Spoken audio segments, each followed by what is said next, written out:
number 4, both fighters landed more than half of their punches. But Bowe threw more than twice as many.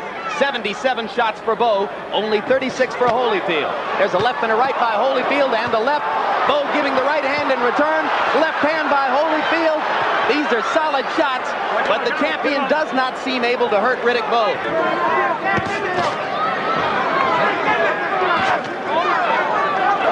Holyfield is playing right into the hand. He's leaning forward, falling over Riddick Bowe with his head, trying to just lean on the guy. You don't do that. You get one foot on the other and move around and side to side. And Bowe trying to capitalize with the uppercut, and Holyfield comes back with the right hand lead, which has been so effective for him. Both fighters showing their personality. As round 6 comes to a close, we are halfway home. Jabs through round 6. Bowe has thrown 110 of them and landed 55. Holyfield has landed less than half of his jabs. I think we can say this much for Riddick Bowe, guys, is that whatever message that Holyfield was trying to send early in the fight, Riddick Bowe took the message and came back with his own message. And midway through this fight, he's still in it, so has a very good chance of winning it. Bowe lands the right hand over the top. Evander just freezes and looks at him and then comes he was hurt again. Bowe didn't realize that he was hurt. And now Evander is reeling as Bowe lands the left hook and goes to the body to try to set up the finish. Holyfield peering through the swelling right eye, seemingly having trouble picking up Bowe's punches now. Holyfield is probably one of the greater champions of all time. In terms of his will and heart. Probably. Not in terms of his punching power, George. Not at all. He's a good fighter, and he's showing that he's a good fighter now. Bowe, if he stays in control with this jab, can just do whatever he wants to do. Keep the punches up, guys. Fuck him up. For the moment, it looks more and more like an uphill fight for the champion. Riddick Bowe beginning to box again, and with a lot of advantages. And every shot Evander Holyfield throws now is a shot of desperation. Doesn't like the blood. It's never happened to him constantly like this. He's thinking maybe I've done something wrong in life. I know what it's all about. Good left hook. Holyfield with another left hook. The champion showing his courage, pawing at his left eye to feel the blood, and then raging out with a left hook. Both coming back with right hands. Sees an opportunity to perhaps finish things off. Break out, team. Break out, team. Break out, let's go. Energy levels going back up in round number 8. Bowe's got to realize every punch that Evander throws at this point, they are desperate shots. Stay out of the way of them, you could get yourself hurt. And you saw Bowe pawing his right eye. Yeah, he's got his vision impaired just for a bit. I think he might have gotten thumbed there for a second. And there he is pawing the right eye again. Let's see if Holyfield tries to take advantage of that opportunity. He does, and takes a right hand in return.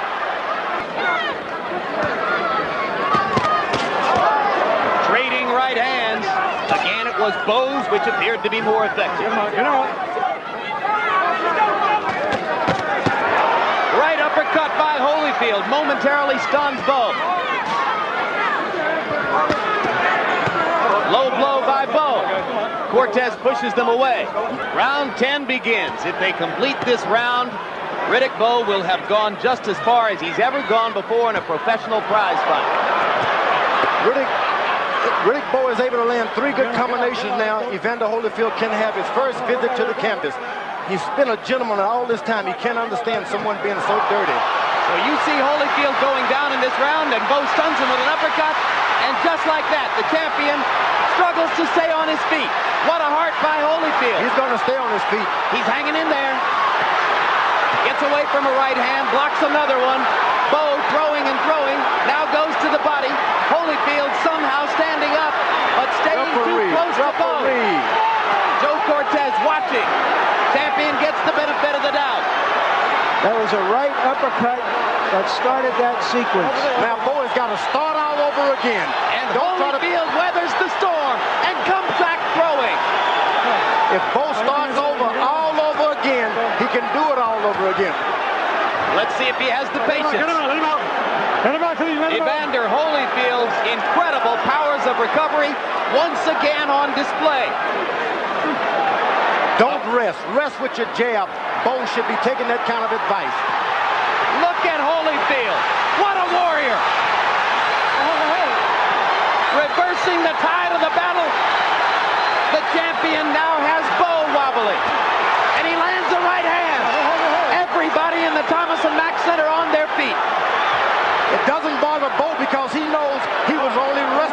point. Evander Holyfield has got a heart. If he weighs 205, his heart weighs about 204. This is an amazing show, guys. I don't think he can win the fight at this rate. But just to have recovered from that beating is astonishing, I think, to most of us at ringside. If he can, Bowe goes right back to the left jab, start all over, forget he's knocked this guy almost out. Go back to the left jab, start everything off. It can all happen again. This round should be greeted with a standing ovation at the end. You've seen the best of both men. A right hand by Holyfield, and another.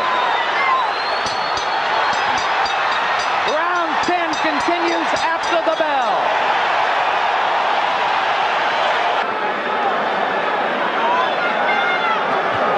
Neither fighter totally exhausted yet. In serious trouble now. Now Bowe has got to be cool trying to finish him, though. There's the uppercut again. The mouthpiece is out of Holyfield's mouth, and he's going to go down. And Holyfield gets up very early in the count. 6, 7, 8. Second time in his career he's been knocked down. First time he has actually gone to the canvas. It could be all over for Evander Holyfield's heavyweight championship reign.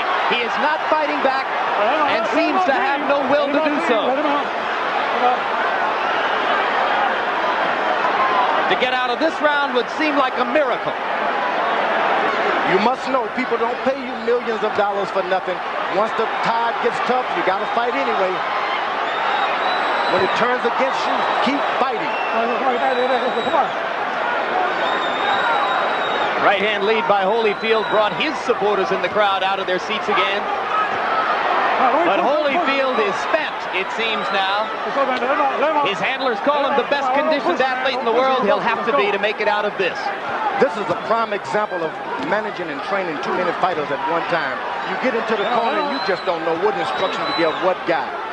Holyfield still punching, still throwing the left hook inside and the right hand lead. But uppercut by Holyfield.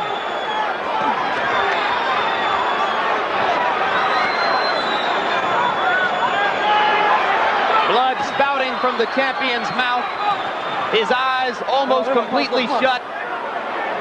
But he will not take KO for an answer in round number 11. Evander Holyfield groomed himself through his cruiserweight career to ultimately gain the weight and the musculature necessary to compete for the heavyweight championship of the world.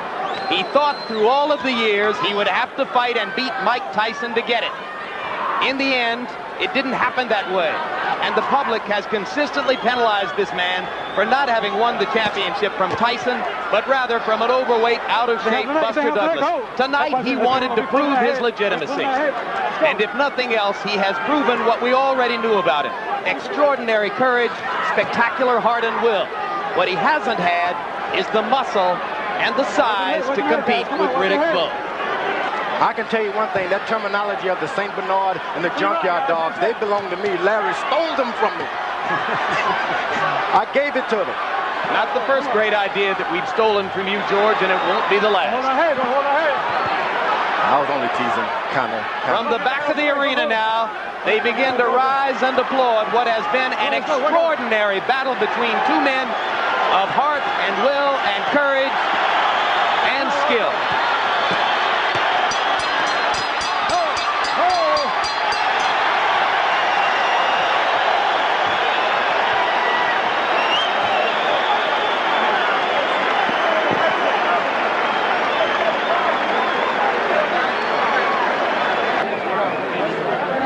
Ladies and gentlemen, we go to the scorecards. Chuck Champa scores about 115 to 112. Jerry Roth scores at 117 to 110. And Dalby Shirley, 117 to 110 for the winner by unanimous decision and new heavyweight champion of the world, Riddick Big Daddy Bowe. The man hugging Bowe in front of him is managing manager Rock Newman.